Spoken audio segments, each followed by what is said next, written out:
Ottawa outside on WNHH LP 103.5 FM New Haven. I'm Prestige with my partner in crime, Long Island Rays, Elm City made, Easy Blues in the building, behind the brand, TJ Bussey. Hope I said that right. How you doing, man? How you doing? It's Bussey. How are you? Bussey? Gotcha. I deeply apologize. I'm great with faces, horrible with names, but I'm great with also with conversation. How you doing? Welcome to the show. And for those who do not know who you are, please tell everybody what you do. So I am an educator here in New Haven, Connecticut. Awesome. Actually, I'm a middle school principal. I'm in my office right now. But I'm also a poet and a published author. I've released 3 books over the last couple of years, talking about experiences, activism, and just different things that I'm interested in and I'm passionate about. Very happy to be here. Happy to have you here, man. And one book that we have here is Poetry Ain't Always Pretty, a book that you have right here with us. And why the name? So this particular book was actually written in one night. I had a very rough day, actually rough week, and for me, poetry is kind of how it's my couch, so to speak. Couch. So when I want to go to my own inner self in therapy, that's where I go. And this book was written out of a lot of pain that I was experiencing and I was really going through. And it was birthed out of that, and I wanted it. I called it that because the majority of the poetry in that particular book is not pretty. It is not pretty, but it ended. I also have a moniker that said the poetry is not always pretty, but at the end it says, but it's going to always be beautiful. And so because poetry in its general expression to me is beautiful, and so that's kind of where that came from. It's one great art form. Do you feel it can be misrepresented sometimes? So, in this world, and actually, I'm actually learning more and more about it as I'm getting into it because I didn't go to school and I'm an English major. So I was really, literally maybe a couple of weeks ago, I was actually brought to knowledge of there being a such thing as good poetry and bad poetry, which I thought was not a thing. I thought all of it was beautiful, but there are certain people who are so dedicated and passionate about the art form that there are certain standards that I did not know existed. So there are some people who people perceive to be not good poets because of how they have this whole stereotypical idea of what a poem is supposed to sound like. And and those people who veer into the stereotypes are often looked at as being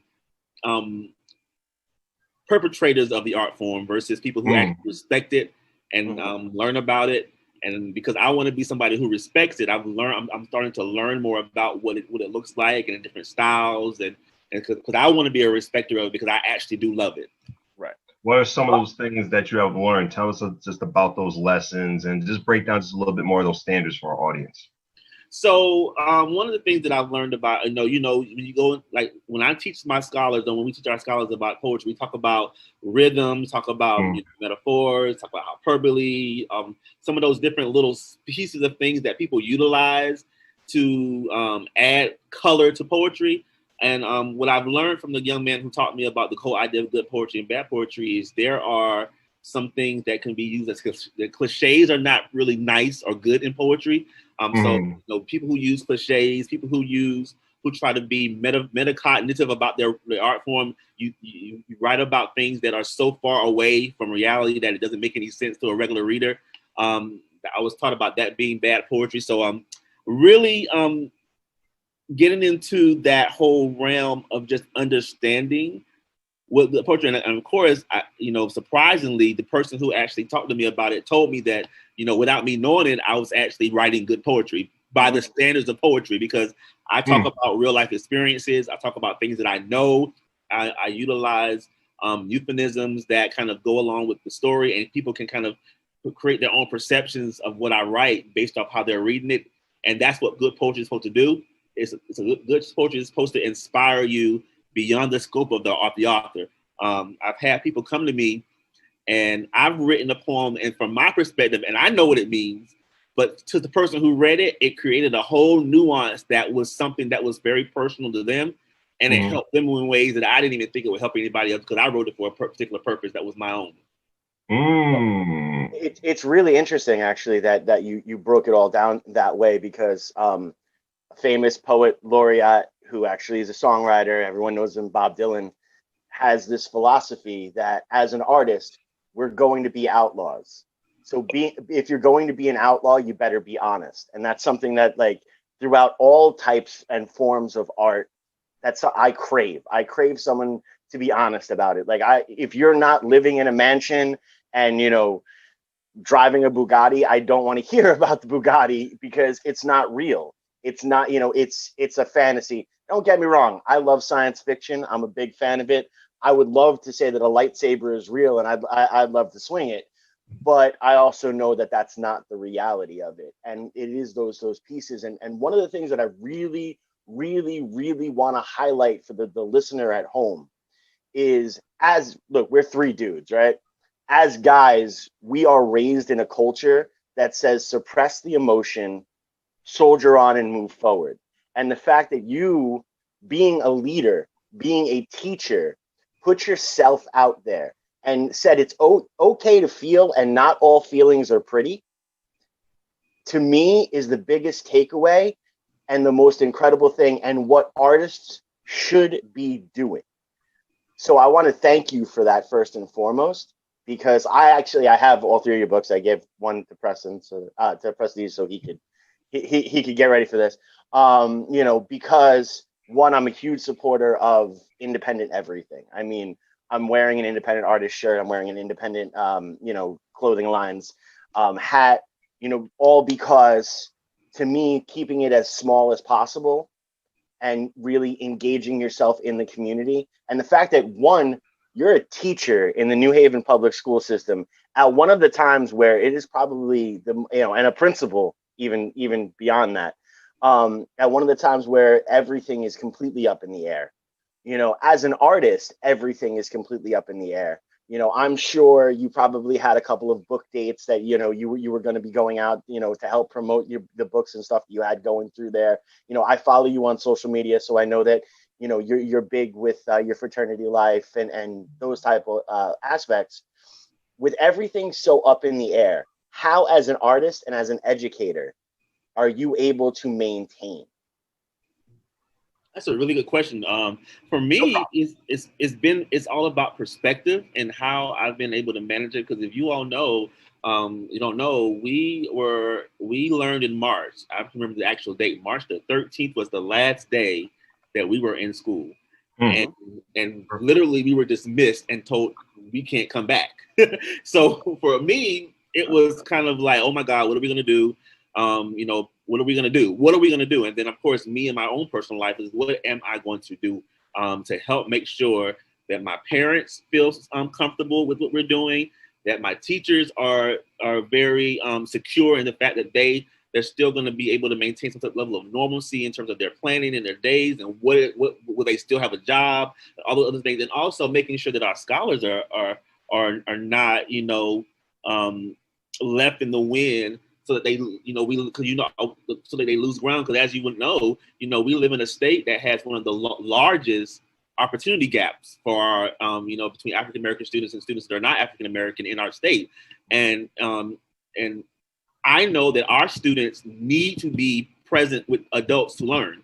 And they need to have that extrinsic motivation, those extrinsic models of excellence around them all the time, so they can come back some of the things that they deal with presently. Because, you know, as I went home, and even when I was dealing with some of our scholars, you know, COVID reached our communities directly, like in New Haven. You know, you had people whose families were dying in their schools, and people who, you know, community members in the school, you know, catching COVID, students catching COVID. It was a lot, you know, and so having to really manage that, and then have to be a leader and be strong. I don't believe in fake strength. I don't believe in that. Personally, I've never been one of those ones to fake it till you make it, and that to me is a indoctrinated idea of that creates kind of, for me, it creates long-term detriment to ask someone to fake something that's not real.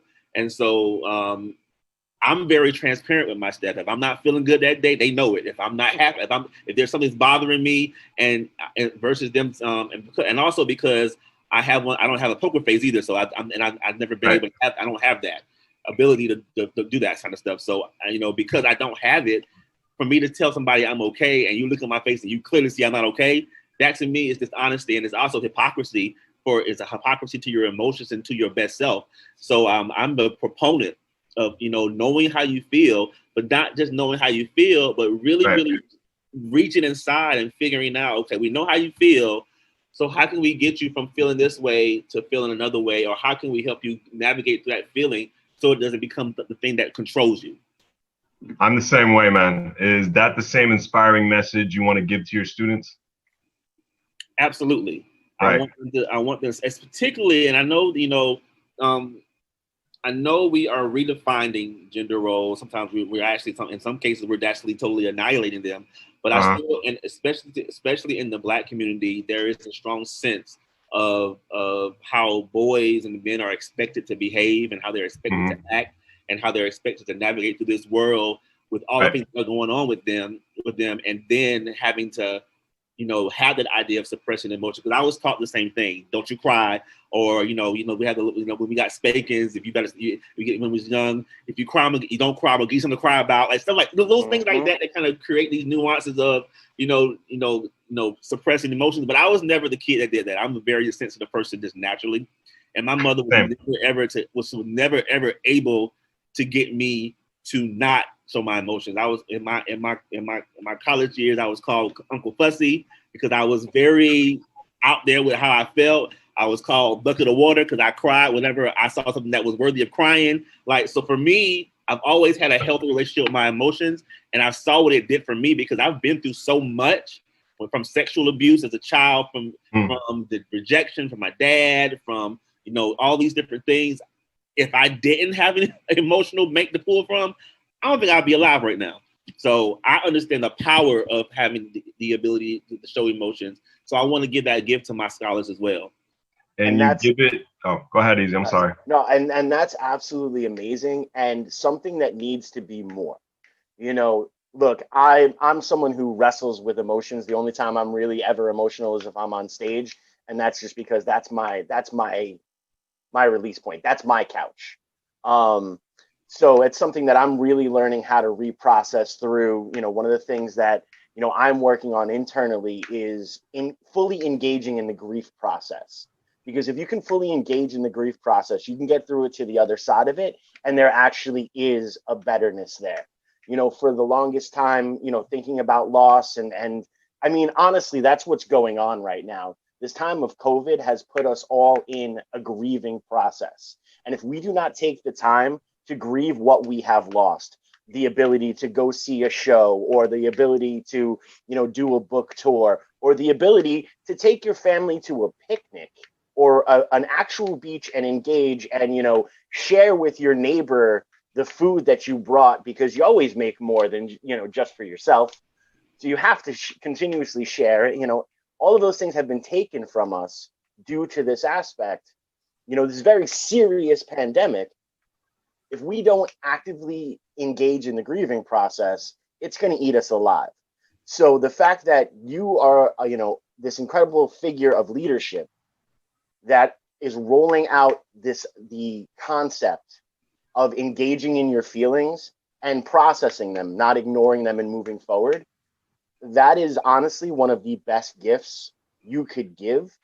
And I don't know if there's enough people that tell you thank you for that. So I want to, on their behalf, thank you for that, because it is extremely important.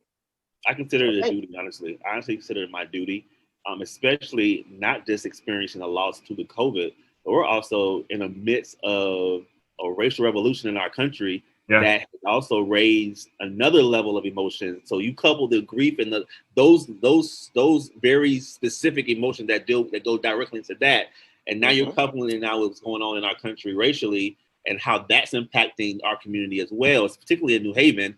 We have to have avenues and spaces for people to really, really say, yo, I'm not good. I'm not good. Today is not a good day. And I'm so proud of the organizations that I work with, because we're actually doing cultural, courageous conversations around race with our staff, and we're opening up the floodgates of being able to own your racial identity and really say how you feel in situations without the shame or the guilt that come along with that, whether you are Black, whether you're white, whether you're something else, so that you can really say, come together and say, you know what, we got to have these hard conversations, because if we don't have the hard conversations, the people who are going to be most impacted in my field of work are our scholars. So we got to be able to talk about this stuff, because the world that they live in, they are confronted with it like face front immediately. There is no way to avoid it. So if they can avoid it, we do not serve them well by avoiding it ourselves as the adults. I actually, just 1 second, because Prestige, because there's one thing that I really want to highlight. I want to thank you for. Nowhere do you say, nowhere when you're speaking of the students, have you said student, have you said child, you have said scholar. And that is incredible, because, you know, like when I even correct my boys or try to engage my sons, I say gentlemen, because that's what I expect. I expect them to act like gentlemen, so I address them as gentlemen. You're expecting these students to act like scholars, and you're providing them the ability to act like scholars. So you're calling them scholars, giving them a title to thrive for. That is amazing. And I feel like this interview would be, you know, we would have forgotten if we did not touch upon that. This wouldn't be a great interview if I didn't say, hey man, I love the mindset, and I love, you've said it before, you don't fake it till you make it. So I know this is something that is ingrained in you. And that is awesome, because that is the truest form. When you are, you know, going through school, you are a scholar. No matter what level of schooling you hit at, you're a scholar, because it is your job to learn. And that is amazing. I'm sorry, Prestige. Go ahead, brother. I didn't want to interrupt. I love the magic that was going on. TJ, what are some particular stuff in the book that are your favorite? What are some of your favorite poems that you want to mention? You don't have to give all details. I know we're all promoting you, but you know, just take us some particular ones that inspire you. Go ahead. Honestly, my favorite poem that I've written is not in this book. I actually have a book too, so this is not. This book is actually the third book, but the one that I'm most proud of, because it took time, are the books that came out of the poetic therapy ones. This right here is my favorite one, by the way. This one right here is my favorite one. So when I tell people to buy it, I always say this is the one that I want everyone to read, because this is probably the most gut wrenching that I've been in poetry. But my favorite poem is actually the first one that I wrote. And the first one that I wrote is found in my first one, which is the poetic therapy Battle Wounds, and it's the poem about my dad. Because that's the first poem that I wrote when I was in college, and my professor gave us an assignment to write a poetry that was poem. I believe we were studying Nikki Giovanni, I believe, and they wanted us. The professor wanted us to write something that was very personal to us, and I actually got scared, because I read her work and I was like, she goes to some very interesting places in her heart and mind, and I didn't want to do that. You know, and one of my friends happened to be a really strong poet, and she was like, don't be afraid, just write what's personal to you. And so when I thought about it, I thought about the relationship with my dad. It's getting better now, but at that time it was not good, because I hadn't dealt with some of the things that I had, I hadn't dealt with some of the trauma related to not having a relationship with him. So I wrote a poem about that relationship, and that's probably my favorite poem ever, because it sparked the revolution of poetry that came in within. Because I remember writing that poem, getting the feedback, and I can remember in college being up all night just writing poetry. Like, it came out, it just flooded out of my soul, to the point where by the end of maybe that semester, I had written over 100 pages of just poems, just flooding my soul. And that's where the first two books kind of came from. These poems were written in college. We're talking to go ahead. You gotta do the thing. Go ahead. Yeah, gotta do the good old duties. We're talking to TJ Bussey right here on Behind the Brand with myself, Prestige, and my partner in crime, Long Island Rays, Elm City Made Easy, Bluez on WNHH LP 103.5 FM. I want to slide in and take a little control with a question.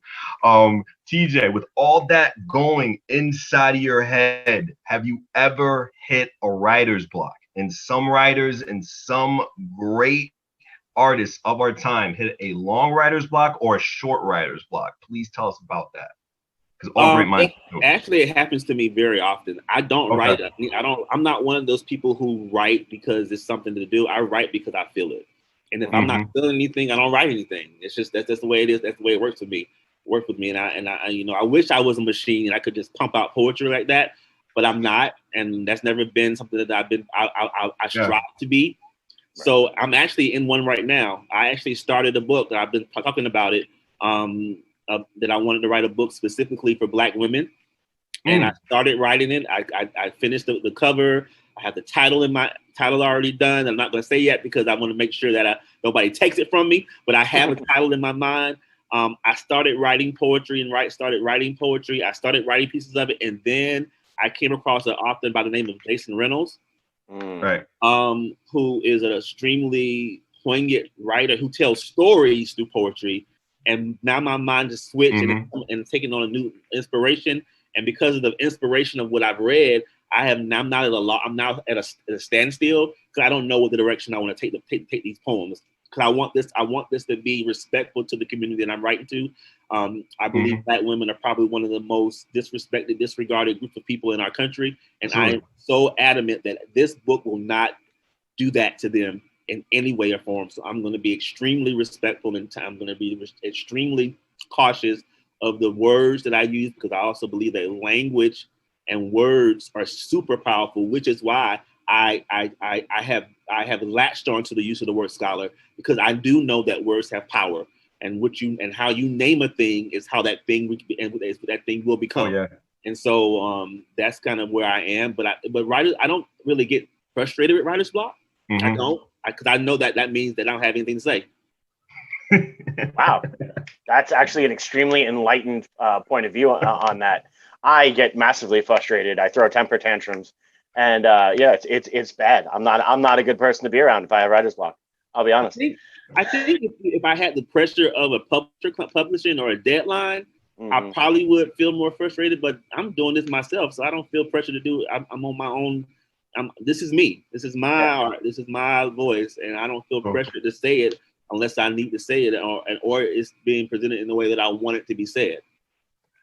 It shows about respecting small business and respecting the independent business maker like yourself. How hard is it to get your art publicized through a book? How hard was it for you? And what advice you can give to people who want to go into a similar journey as yours? So for me, and I didn't even know I was doing it, but I had already started creating I was starting to build a brand back in the MySpace days. Y'all remember? I don't know if y'all remember MySpace. Yes, I do. Top 8. Yes. I had started building brand because I was writing. Like, once again, that poetry was floating, and I was putting it on MySpace. I would just put it on MySpace. I would write small blogs, logs and blogs. Yeah. I would do little letters. I would do different notes and stuff. I don't know if y'all remember back when Facebook had the notes section. Yes. I was doing it all that time. So I was big on. I was doing Twitter stuff. So I was building the audience. I was making connections. People were following me. And then when the almighty Instagram came about, that's when everything shifted, because people were visual. I started gaining a following. And so for me, I didn't feel rushed to do it. It was back in 2016 when it was time to do it. I was ready personally to release the poem, because the poems had been ready since 2003, mind you, because remember I wrote these in college. But in 2016, I felt ready. I was confident in myself. I had already talked about my abuse as a child, so I didn't feel conflicted about voicing that in my poetry. I was very confident in how I felt about who I was becoming as a man, and so I was like, this is the perfect time to do it. And so for me, I had already built the buzz in a sense, and I didn't even know it. And so once it came out, it really kind of just shot out of there. And I was very proud of what I was able to do to kind of continue that growth and that process. Oh, so organically you were building your foundation all this time. Right. That's really cool. That's cool, man. And go ahead. That's actually incredible. And what I want the listener at home, and this is This is where I say, this is where you need to take your pen and your piece of paper out and take notes. Because you were building that and it was an organic growth, you're able to maintain control of your art. The reason why you can be an independent published poet is because you spent that time and organically built your brand. Right. A lot of people, musicians in particular, and rappers definitely, they will sit there and they chase getting the major label deal. But they don't understand that the major label is nothing more than a credit card loan that you do have to pay back. And that's where the real work starts. So if you can sit there and you can grow and having these amazing social media things, I say all the time, we probably would not even know about Nirvana if YouTube was out in the early 90s, because then we would know about Mother Love Bone, who actually was, Nirvana before Nirvana, and if we had that opportunity. So right now, with social media being as strong as it is, there is so much power given back to the artists and the small business owners. It's just a matter of taking that time, a matter of being consistent, making sure you're posting every day, making sure you're engaging with your audience every day, making sure when some weird tattoo dude hits you up through Facebook Messenger and says, hey, do you want to come on this radio show? You're like, yeah, I'm in. These are all the steps that are necessary so that you can maintain control. Because not only that, and I'm not going to get into dollars and cents, but whatever you make from that book, you get, instead of getting a percentage or, a penny for every dollar. I mean, I'm fighting Spotify streams right now. It looks great.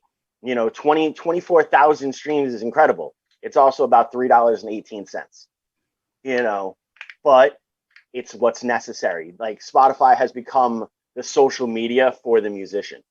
You use that so that you can further put your brand together. And then when all of this lifts, you have live shows, or in your case, you have these events that you can go and you can speak at, and you can then further your brand itself. So speaking about that, go ahead. Have you ever done a live event?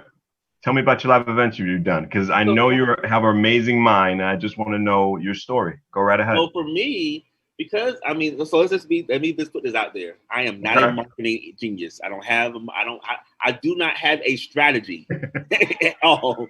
We're genius in something. I have Everybody's a heart and a passion for this art, and that's what I have. So I've done a few events prior to COVID.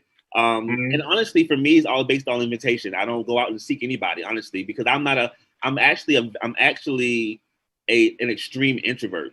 I'm an extreme introvert in terms of I really shy away from big audiences if I don't have to do it. That's why I love social media, because I don't have to send it for anybody. I'm behind the screen and I'm typing and I'm posting and I'm engaging in that way. But I have done live events. I've actually partnered with some local authors, and we did an expo, I think a couple of years ago for indie authors. And we did an expo and kind of invited people out to so they can hear our stories. Because what I've learned in this indie world is everybody has an individual story that is unique to their journey in getting their art out there.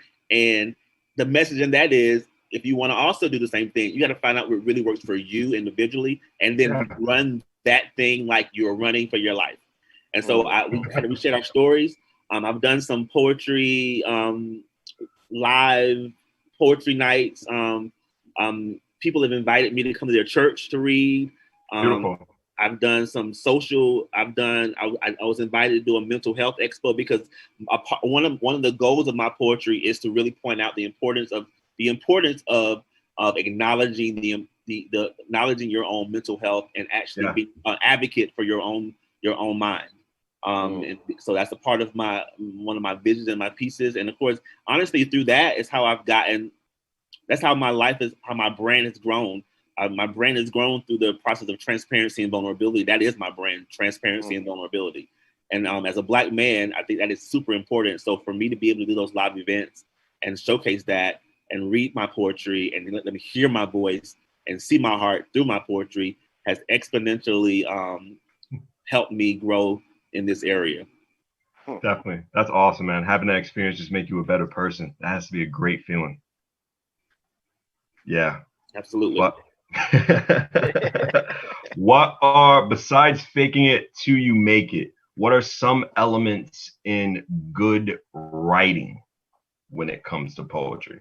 So for me, like I said, vulnerability. Vulnerability is, to me, the difference between good poets and bad poets is vulnerability. Right. Vulnerability means you are in touch with who you are, and you are not only in touch with it, but you're not ashamed of it, and you walk around with a level of no guilt and no judgment for yourself, and it kind of helps you present yourself, to present your work to other people, so they can also not feel judged or shamed.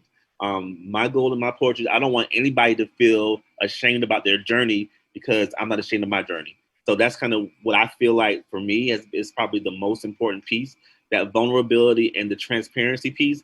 I'm so blessed to be in a position where I don't have to feel filtered in what I see. I mean, Dustin follows me on Facebook. I say whatever I want to say. and I agree. And I have people in my workplace that actually support me in that space. Yeah. I mean, I don't go around cussing. I don't go around calling people by their names, but I am not silent about the things that are important to me. Absolutely not. And to be honest, I made a post, very lengthy post, about the current situation that's going on, and it lifted my heart when you shared it. I was like, oh my goodness, like this is someone who I really like. I honestly, truly respect you as an artist and as a human being. So the fact that you saw my words and were like, no, this dude's onto something. People need to pay attention to this. Thank you for that. Right. Because it is that unfilteredness. Like I live, die, and thrive in an unfiltered existence. The more restrictions people try to put on me, the more I become suffocated, and I'm not who I am anymore. Absolutely. I've lived that existence, and that existence is miserable, and I refuse to live that existence. So the fact that you were able to, see that, and my words were able to touch you in the point where you wanted to share that, I want to thank you for that publicly, because that was really, really cool.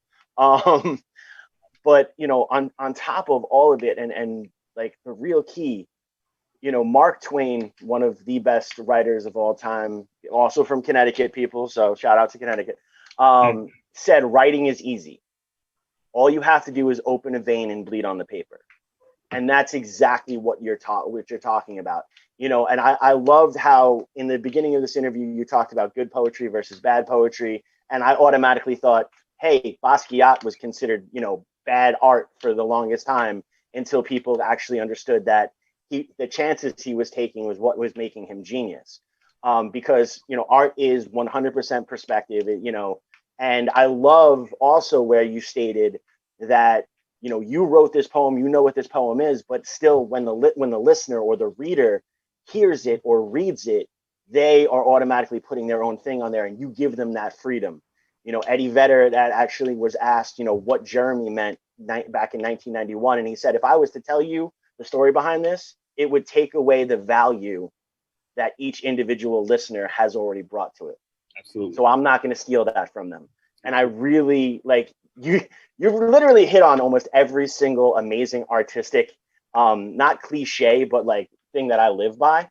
And I absolutely love that. So. And also, in terms of the indie community, I believe in supporting people who are saying things. And I'm not one, and I've vowed, and I've said this, and I really stand by this. I don't care how large my platform grows. I will not charge independent artists to repost on my page. And I don't pay people to repost. I don't pay people to repost my things, because I don't believe in that. I think that if you are authentically supporting me, you can do it without me having to pay you to do that. And so, amen. I believe that. That's what I give to others. I do not need your money to support you. Because that means if I'm taking your money, that means I'm forced to. I have to compromise. I'm really doing it because I'm getting paid, not because I actually like it. So if I don't like it, you're not gonna see it on my page. I only post what I like and what I support and what I believe in. So I support independent artists who are saying things, and they don't need to pay me a thing, because I want it to be an authentic support. And I want us all to be able to do that with each other, like like authentically support each other without having to get involved with pay for posts, pay for play. I'm not interested in that. So if I never get a publishing deal, I don't care about that, because I want to be able to support and to write and to repost however I feel and choose to do so. One of my favorite poems from Poetry Ain't Pretty is Survive. And I'm just going to give you my definition of it, because I suffer from mental health as well, too. I'm recovering each and every single day, just as everyone else. I don't want to say it word from word because I want people to buy your material and support you. But the meaning I got out of this was being bullied and overcoming evil words, what people say about you. That's what I got out of it personally, and just stepping up and proving those people wrong. Am I right with my definition, or am I not right with my definition? So this is what I tell people who read my poetry. Yeah. Whatever you won from it, that's your win. Okay. And I'm not going to take a win from somebody who has already defined it for themselves.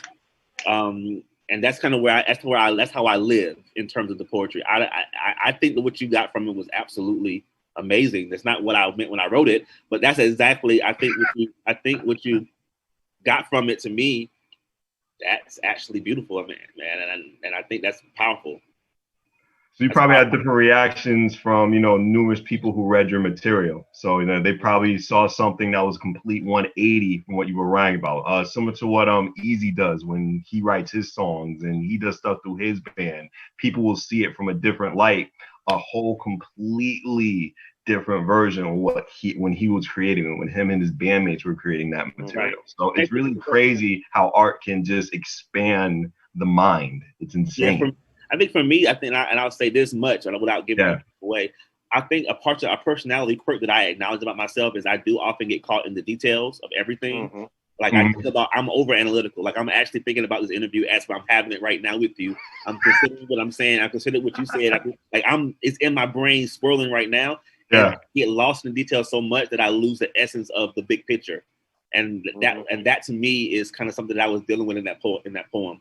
Because it can become a suffocating place when you get lost in your thoughts. Is it safe to say that overthinking can be your weakness, TJ? It's my weakness and my strength. Okay. All right. I'm with that. It can definitely be your strength because it makes you want to be better. You don't want to be less than you were from the last project. That's what I got from that. So Absolutely. It's really interesting how you put that. Now, when it comes to your students, let's go back to you being an educator. Have they given you poems? Have you had rapport back and forth with them? Tell me a little bit about the classroom life and everything. I know you said you want that nice, inspiring attitude from your students, but just tell me a little bit more. So for my poetry and I have not yet, because I really want to be intentional about it. I haven't yet exposed my own scholars to my own writings yet, because honestly, I didn't write this for kids. I haven't written my poetry. I've had some previous schools, literally because it was me. They ordered Gotcha. But obviously they didn't read it first because they would realize before they read it that a fourth grader shouldn't be reading this right now. No, I'm sorry. So I talk about things that you have to have some level of maturity. And so I'm not. Now let's just be clear. I'm not vulgar in the book. I'm not very vulgar. There may be a word or here, a four-letter word once or twice, and it's not very. No, it's not. It's not a part of my language generally. But I don't write for kids, and so I don't really mesh the world up. Now, if I have one of my scholars who's older enough, and they. I've had some scholars who are in the 7th and 8th grade who have, on their own, looked at some of my work, and they've talked to me about some things. They've opened up to me about their world. But I don't generally make it a point to I haven't yet meshed the world between my art and my work yet. And I've done that purposely. I don't have a problem with my students following me on Instagram. Actually, a lot of them do. Which is why I'm very cognitive of what I say. Although I still don't filter I don't filter the essence of my thoughts, but I do filter the way that I put it out there. So they do follow me. I'm very active on social media because I understand the power it has with our young people. And so that I can watch them, to be honest. And so, but I haven't yet meshed the world in that because I haven't really figured out how I want to do that. And once again, like I said, I don't do anything that I don't want to do. And I haven't figured out a way to do it in a way that respects and honors them. So I haven't done it yet. Gotcha. We're talking to TJ Bussey right here on Behind the Brand with myself, Prestige, and my partner in crime, Long Island Raised, Elm City Made, EZ Bluez is in the building. He's talking about his poetry and a great book that we have right here if you're just tuning into the show, Poetry Ain't Always Pretty. And he has a whole bunch of other books as well, too, that I'm about to read. Poetic Therapy. And the best thing about when you said that about poetic therapy, poetry is therapeutic. It really is. It can really bring a whole new life out of you. And if a certain poet doesn't relate to you, there's always is.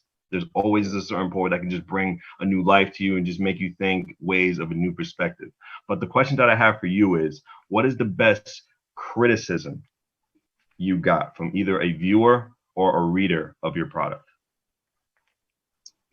The best criticism that I've gotten was to explore more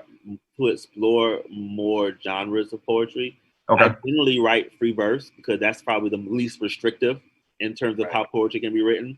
But I've been challenged, which is probably why this fourth book is going to be so important to me, because I've been challenged to explore other genres of poetry, other pentameters, other formats, other rhyme schemes. But I generally don't rhyme a lot. I'm not a rapper, so I don't rhyme a lot. I don't rhyme a lot of my stuff. So trying to figure that out. But I want to delve, like I said, I want to respect the art. So if the criticism is I want it to feel more poetic, I want to try that out. I'm not going to be off to trying it out. And as long as it can be beautiful to me and it can relay my messages the way that I see them wanting to see them relayed, I want to delve into that. So that's been the biggest and the best criticism for me, because it's actually forcing me to look beyond what I'm comfortable with. Because it's very honestly, free verse is easy to write, honestly, because there really are no rules. And so being challenged to kind of respect the art form and kind of delve into different things and different formats is something that I'm really excited about doing in this next book. Do you think when people first start out poetry, rhyming is pretty much one of the bad stuff that you don't do? Because in my interpretation, I think poetry should make you think more instead of just finding ways just like to put words together, because like it separates hip hop from the actual, art of being a poet. All right. So for me, I think I see both sides of the argument. Okay. I actually rejected it. That's why if you read the first three books, you see all free verse. See, I rejected that idea. But I had a conversation with, because one of the things I like to do with my audience, I literally have conversations with them. Like if my DMs, if a person who reads my poetry has a question, I actually answer it.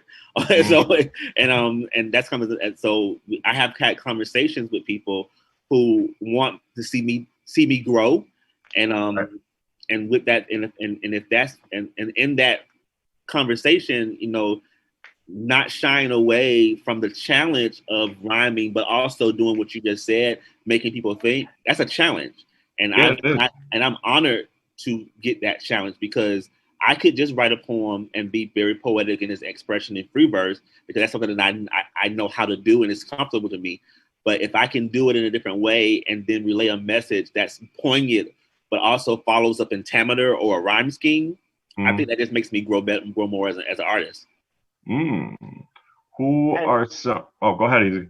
No, and actually, when people really realize how far poetry goes back in a culture in particular, I mean, Antigone is a poem.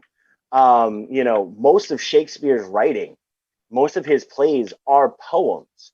They have that. I can't pronounce the word because my Aztec coffee is hitting me very hard right now. But that antamic. It's set up in that ABAB style of rhyming every single phrase. Yeah. Mm-hmm. I know you're talking about, but I can't think of the word. Yeah. See, I'm telling you, I blame the coffee. Just blame the coffee. You might not have had coffee, but we're going to blame the coffee anyway. I just tried. I started making a new blend of coffee that has cayenne, cinnamon, and cacao nibs.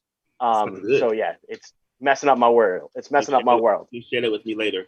I will. I got you. No worries. But that's the whole point, is how far back poetry really does, influence society. We would not have lyrical music without poetry, and not all lyrical music rhymes either. So that is one of the key things that people really, I love poetry. I've loved poetry for a very, very, very, very, very, very, very, very long time. I was fortunate enough to get into poetry in high school the year my grandfather passed away. So it was the easiest way for me to do that, for me to deal with those type of aspects.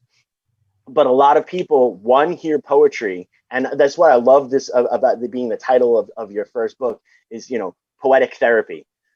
You put those two words together, and there's going to be a large percentage of the population that's gonna be like, no, I don't want either of those things. I don't want therapy, and I don't want to deal with poetry, because that's all going to make me feel, and I don't want that. And if you were working with a publisher, they would probably, have a whole, focus group to tell you that that's not the right title. But the fact that you're an independent publisher, you're independently published, you're able to be honest. And I'm still hammering home that for the audience at home. When you have control over your art, you are free to create who you are. And that is huge. So go ahead, Prestige. Sorry about that. Nah, that touched me, brother. Aw.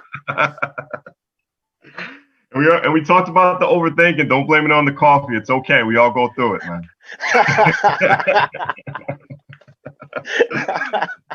But just like what I said about earlier about TJ, man, who are some people that we should look out for when it comes to poetry, the poetry game right here in CT? Who are some other great nines besides yourself?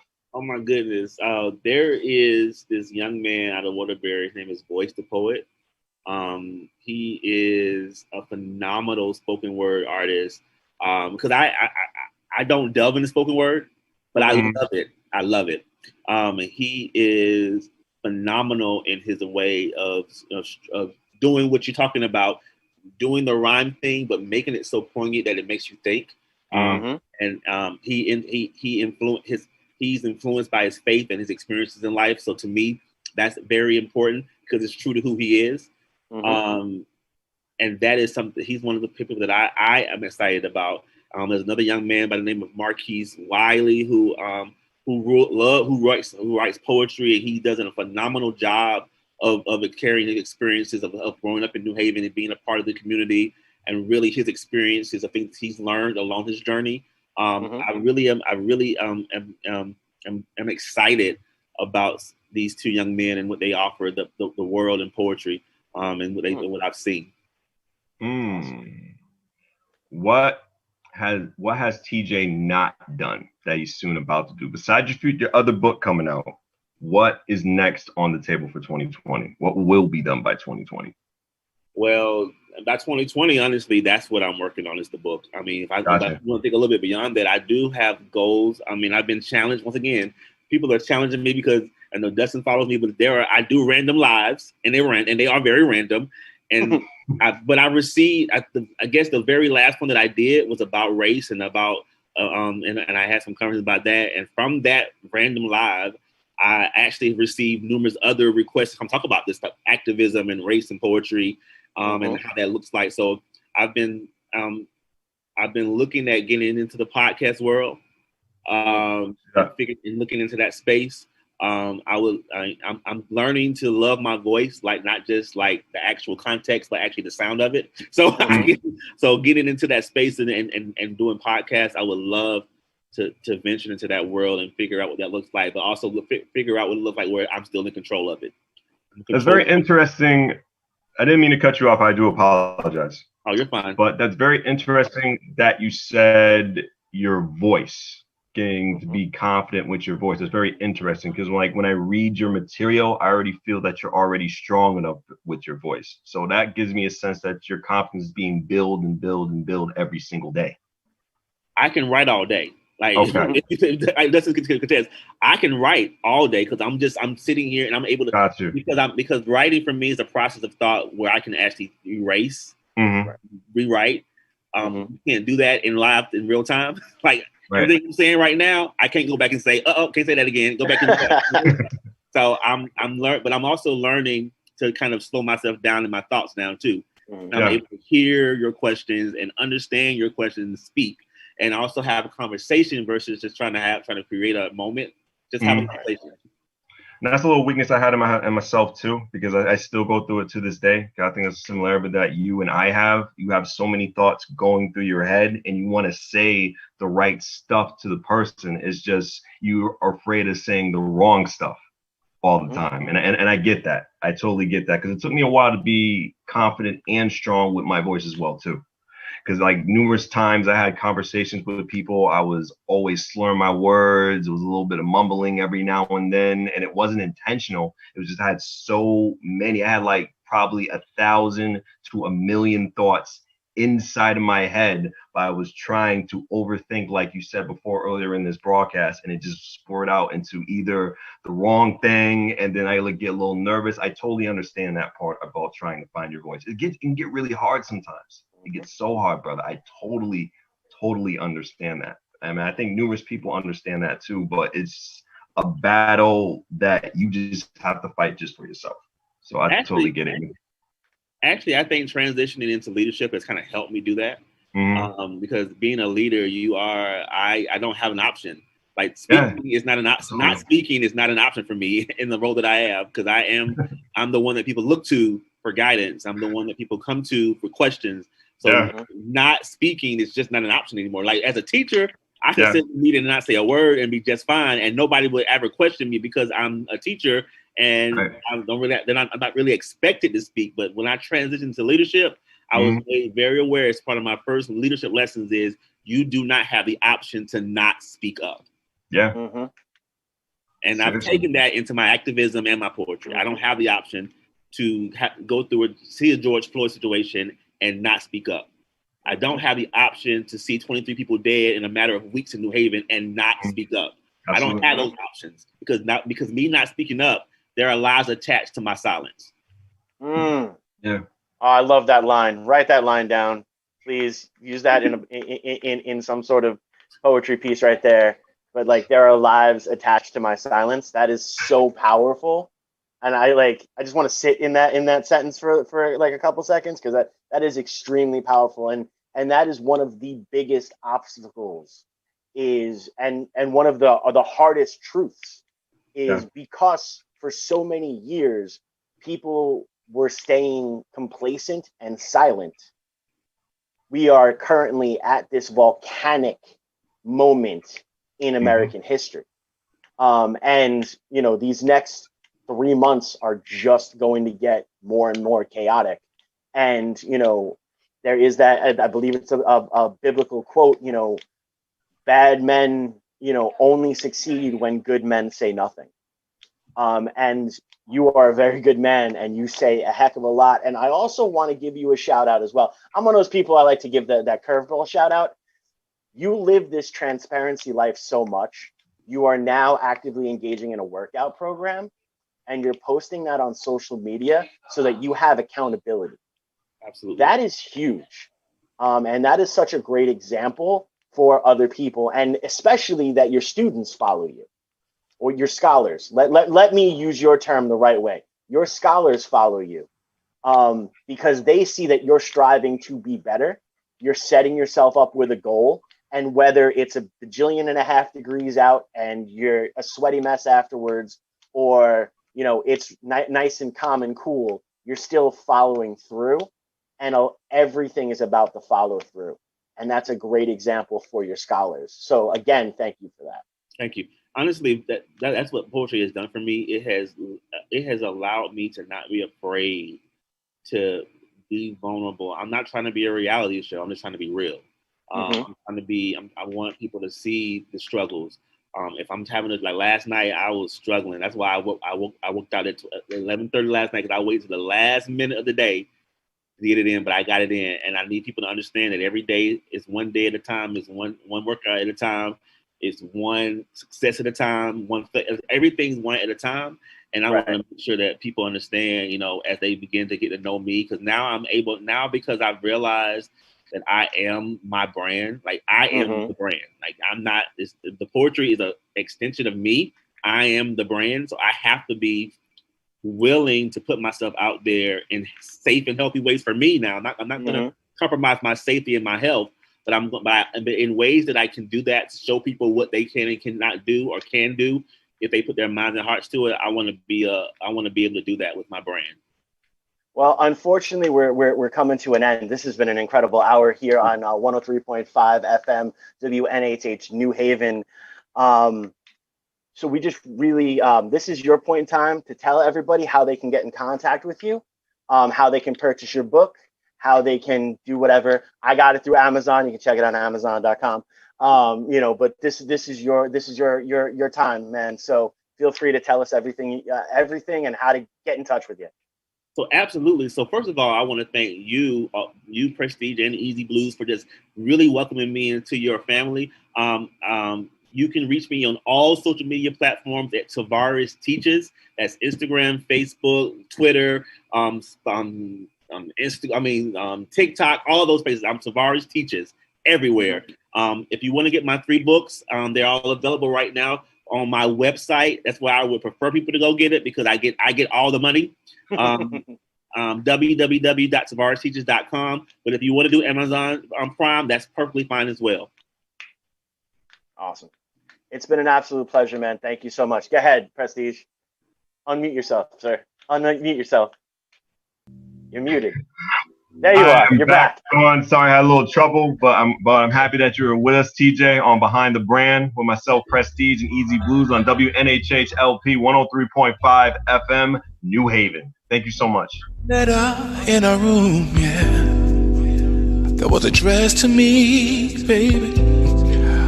Only about 3-4 lines were written, but they were more than my eyes wanted to see. Said that you're sick and tired of me doing you wrong. Seems I broke your heart one too many times, and now you're ready to get gone. But oh,